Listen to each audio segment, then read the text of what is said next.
नमस्कार, मैं हूं अनूप नारायण सिंह और आप देख रहे हैं बिहारी खबर के डिजिटल प्लेटफॉर्म को। हमारे साथ आज हैं हमारे स्टूडियो में राष्ट्रीय बजरंग दल के विभाग अध्यक्ष दीपक कुमार सिंह। आइए इनसे जानते हैं कि हिंदूवादी संगठन हैं जो सनातन धर्म के प्रचार प्रसार में लगे हैं, उनको लेकर क्यों बिहार में और पूरे देश में हाय तौबा मचाया गया। हाल ही में एक घटना हुई पटना से सटे हाजीपुर में, जहां पर कुछ दूसरे धर्म के लोग जो थे नंदी महाराज को, जिसे बिहार में आम बोलचाल की भाषा में बसहा बैल बोला जाता है, उसको लेकर गांव गांव घूमकर लोगों से भिक्षा मांग रहे थे। और जब उसे राष्ट्रीय बजरंग दल के कार्यकर्ताओं ने पकड़ा तो पता चला कि वर्षों से ये लोग जो हैं दूसरे धर्म के हैं और हिंदू धर्म का चोला ओढ़कर लोगों के धार्मिक भावनाओं को आहत कर रहे हैं। हमारे देश का संविधान और कानून हर किसी को अपने धर्म को मानने और अपने आस्था में रहने की आजादी देता है, लेकिन कहीं से भी दूसरे के धर्म या दूसरे की आस्था को आहत करने की अनुमति नहीं देता है। आइए जानते हैं दीपक कुमार सिंह जी से कि ऐसा क्या कुछ हो गया है कि अब इस देश में जो धर्मनिरपेक्ष देश है, यहां पर हिंदूवादी संगठनों को अपने धर्म की रक्षा के लिए मैदान में उतरना पड़ा है। दीपक जी, सबसे पहले बिहारी खबर के जितने तमाम दर्शक हैं उनको मैं प्रणाम करता हूं। जय श्री राम, हर हर महादेव। आपने कहा है कि हिंदू संगठन जो हैं वो अपने देश में, मैं बता देना चाहता हूं कि देश में इससे पहले भी, राष्ट्रीय बजरंग दल से पहले भी बहुत सारे हिंदू संगठन हैं। बजरंग दल है, विश्व हिंदू परिषद है, हिंदू महासभा है, और हमारा भी संगठन पहले बजरंग दल, हम लोग के मार्गदर्शक डॉक्टर प्रवीण भाई तोगड़िया, हिंदू हृदय सम्राट जो कहे जाते हैं, उन लोग के नेतृत्व में हम लोगों ने 2018 में हम लोगों ने ये संगठन को तैयार किया, जब हम लोग विश्व हिंदू परिषद बजरंग दल से अलग हुए। बात यहाँ पर यह है कि अभी आपने जो घटना का जिक्र किया है हाजीपुर का, वो हमारे जिला अध्यक्ष आर्यन सिंह जी हैं, जिन्होंने ये बहुत बड़ा षड्यंत्र जो होने जा रहा था, चाहे हो रहा है देश में, उसको पर्दाफाश किया और लोगों को सचेत किया, लोगों को बताया कि इस तरह के लोग भी जो मुसलमान हिंदुओं के बेस में गेरुआ वस्त्र पहन करके हमारे आस्था के साथ खिलवाड़ कर रहे हैं, हमारे धर्म का मजाक उड़ाते हैं, हमारे धर्म को ठेस पहुंचाते हैं, इस तरह का जो पर्दाफाश किया है। लेकिन दुर्भाग्य है इस बिहार का और इस देश का कि हिंदू संगठन कार्यकर्ता का मलाई तो सब कोई खाता है और उनके साथ सब कोई रहना चाहता है, लेकिन अगर वो फंस जाते हैं तो उनके पीछे कोई खड़ा नहीं रहता है, चाहे वो भाजपा हो चाहे राजद हो। राजद से तो मैं उम्मीद नहीं करता हूं, लेकिन भारतीय जनता पार्टी हिंदुत्व के बल पर ही अपनी सरकार बनाई है, चाहे वो 2014 हो चाहे 2019 हो, आज भी उनके एजेंडे में हिंदुत्व ही है। लेकिन वो कहीं से कोई, जैसे हमारे राष्ट्रीय बजरंग दल के दक्षिण बिहार के प्रांत अध्यक्ष माधोलाल कश्यप जी लगभग 2 महीने से जेल में हैं। क्या है, तो उन्होंने एक छोटा सा टिप्पणी लिख दिया था कि बिहार में जो मंदिर है उसमें जो मजार बने हुए हैं उसको मुक्ति कराया जाए, बस इसी का सोशल मीडिया पे था। पीएफआई वालों ने जाकर के FIR कर दिया। देखिए फुलवारी का घटना, वो लोग बोले तो ठीक है, और हम लोग अगर बोलते हैं तो सरकार पता नहीं क्या सोचती है, क्या करती है। 2047 में पूरे देश को मुस्लिम राष्ट्र बनाने की घोषणा हो रही थी। आप भी जानते होंगे फुलवारी में जो घटना घटी है, उन लोग से खुलासा हुआ है। तो हिंदू संगठन अपने आप को हर जगह से ठगा हुआ महसूस करता है। पता नहीं चलता है कि हम लोग का नेतृत्व करता है कौन है, मार्गदर्शक कौन देगा और क्या होगा। इसमें अब धीरे धीरे लोग आने से डरने लगे हैं। ऐसे तो सब कोई ठीक है, लेकिन लोग को लगता है कि FIR हो जाएगा, जेल चल जाएंगे, परिवार है, समाज है, लोग जेल जाएंगे तो कोई नहीं पूछता है। जैसे आप देख रहे हैं माधोलाल कश्यप, राजीव ब्रह्मसी, एक बेचारे बहुत हिंदूवादी योद्धा हैं हाजीपुर के, वो भी जेल में हैं। आर्यन जी को भी फंसाने की पूरी कोशिश की जा रही है। तो तमाम ऐसे मैं उदाहरण आपको दे सकता हूं जो हिंदू संगठन के ऊपर आरोप लगा करके उनको हिंदूवादी कार्यकर्ताओं को जेल भेजा जा रहा है। देखिए, सवाल यह है कि देश का संविधान कहता है कि सभी धर्मों को समान आदर मिलेगा, लेकिन जो लोग खुद को अल्पसंख्यक समझते हैं वो बहुसंख्यकों की भावना को आहत करते हैं। देश किसी एक धर्म की आजादी नहीं देता। हमारे देश का संविधान सभी धर्मों को बराबरी का अधिकार देता है और जिसके तहत देश के सर्वोच्च पद, जिसमें प्रधानमंत्री राष्ट्रपति का पद भी होता है, किसी भी धर्म के लोग वहां पहुंच सकते हैं। पूजा की आजादी है, अपने भावनाओं को रखने की आजादी है।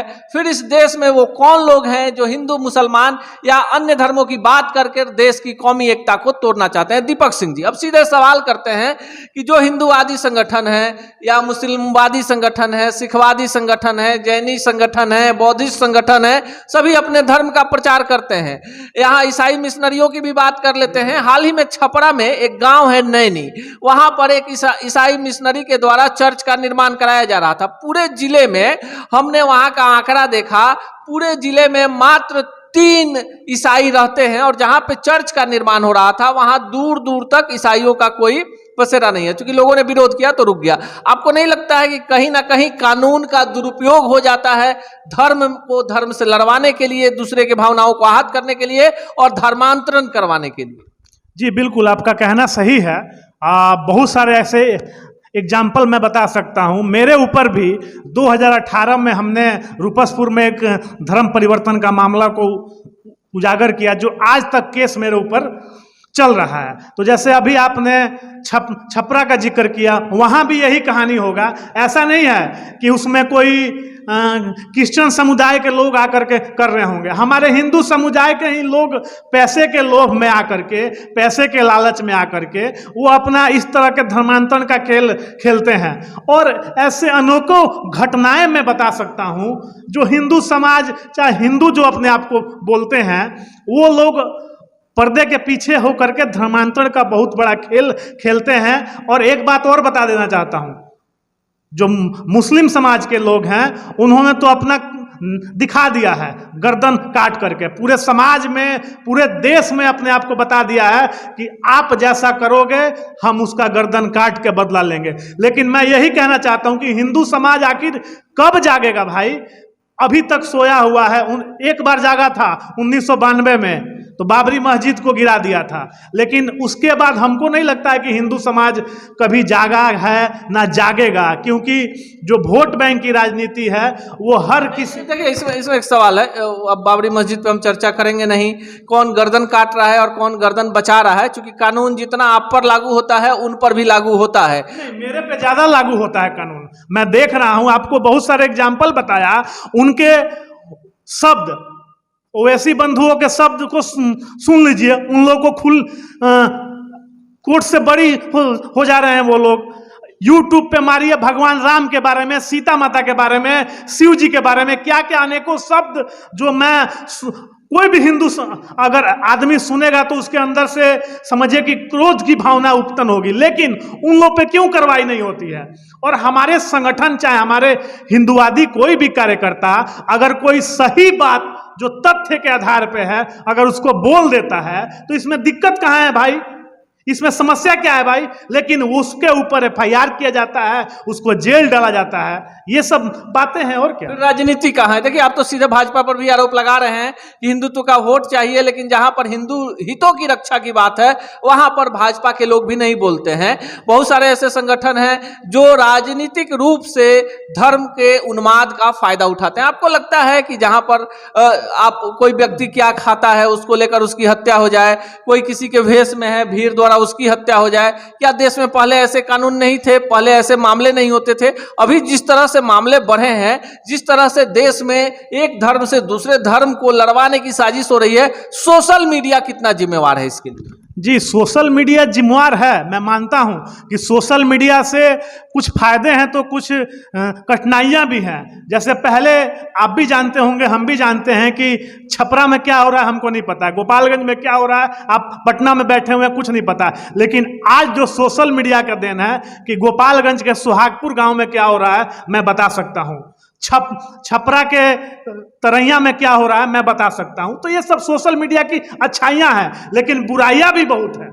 बुराइयां सोशल मीडिया के है कि मैं कार्य करता हूं, मैं बहुत अच्छा कार्य कर रहा हूं, सोशल मीडिया पे एक्टिव नहीं हूं, तो मेरा कोई फायदा नहीं है। लेकिन कोई नेता आएगा, फोटो खिंचवा के सोशल मीडिया पे डाल देता है, कोई कार्यकर्ता आएगा, फोटो खिंचवा के सोशल मीडिया पे डाल देता है, बल्कि वो कार्यक्रम से उसको कोई मतलब नहीं है, कार्यक्रम में कुछ करता भी नहीं है। लेकिन ये सोशल मीडिया का घाटा है। जो हमारे जैसे कार्यकर्ता जो जमीन पे लड़ते हैं, जमीन पे करते हैं कुछ, और वो देखते हैं तो उनको बहुत आहत पहुंचता है कि भाई हम सारा चीज किए, हम सब कुछ किए।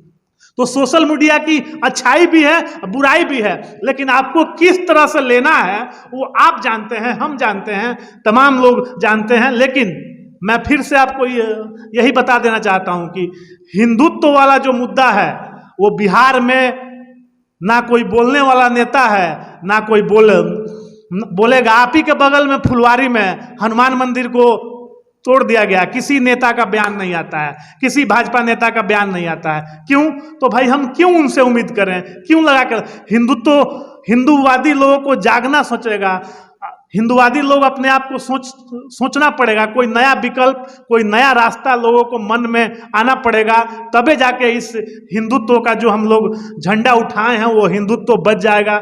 नहीं तो भाई 2047 तो दूर, 2035 में देखिएगा भारत मुस्लिम राष्ट्र बनने चल जाएगा। ये मेरा अपना अनुभव बता रहा है।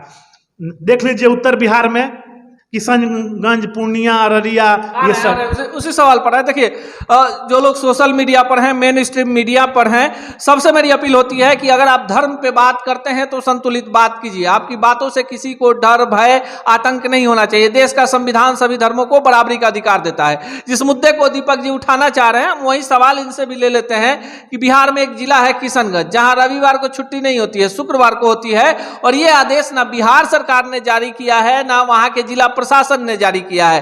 क्योंकि वहां एक धर्म विशेष के लोग हैं और वो चाहते हैं कि शुक्रवार को छुट्टी हो। फिर एक ही देश, एक ही प्रदेश में ये कानून कैसे? अब जाकर सरकार जगी है और सरकार ने उस पर जांच बैठाया है कि इतने दिनों से ये कैसे चल रहा था। इसके लिए दोषी कौन है? सरकार ने जांच बैठाया है, मैं मानता हूं, लेकिन इसका फायदा होने वाला नहीं है।